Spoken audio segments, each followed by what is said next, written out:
Sering kita bertanya, apa sih rahasia kekuatan Rasul Paulus di tengah penderitaan?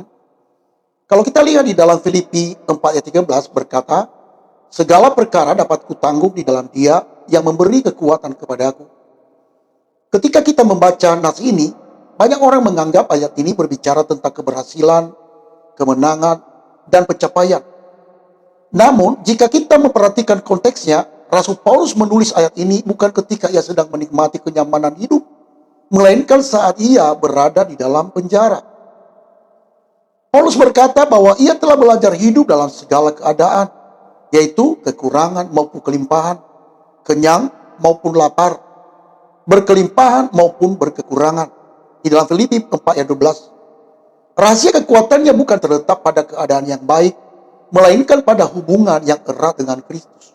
Ada beberapa hal yang bisa kita lihat dari rahasia ini. Pertama adalah Paulus kuat karena bersandar kepada Kristus.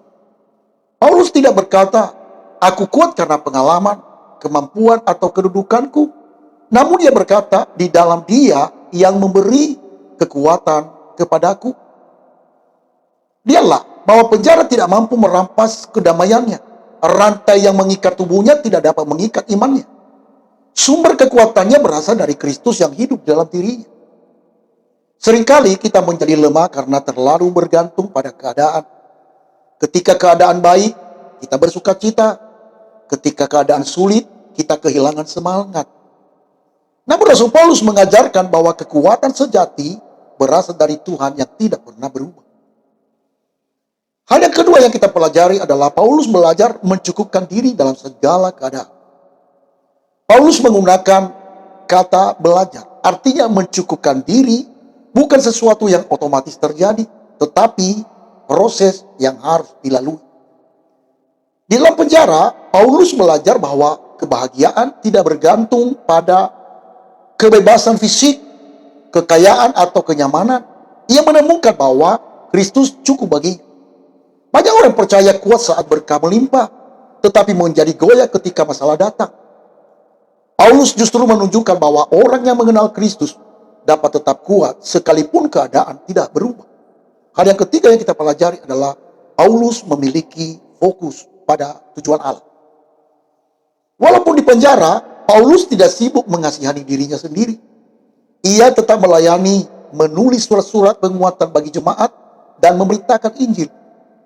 Paulus sangat memahami bahwa penderitaan yang dia alami tidak sia-sia. Tuhan tetap bekerja melalui hidupnya. Orang yang hanya fokus pada masalah akan mudah putus asa. Tetapi orang yang fokus pada Tuhan akan menemukan kekuatan untuk terus berjalan. Aplikasi dalam kehidupan kita adalah mungkin saat ini kita sedang berada dalam penjara kehidupan. Yaitu penjara masalah ekonomi, penjara masalah sakit penyakit, penjara konflik di dalam keluarga, penjara kekecewaan dan pergumulan kehidupan. Untuk itu, belajarlah dari Rasul Paulus. Rahasia kekuatannya bukan karena ia bebas dari masalah, melainkan karena Kristus hadir di tengah masalah. Tuhan mungkin belum mengubah keadaan kita saat ini, tetapi Tuhan sanggup memberikan kekuatan untuk melewati semuanya. Kekuatan dari Tuhan tidak selalu menghilangkan badai, tetapi membuat kita tetap berdiri teguh di tengah badai.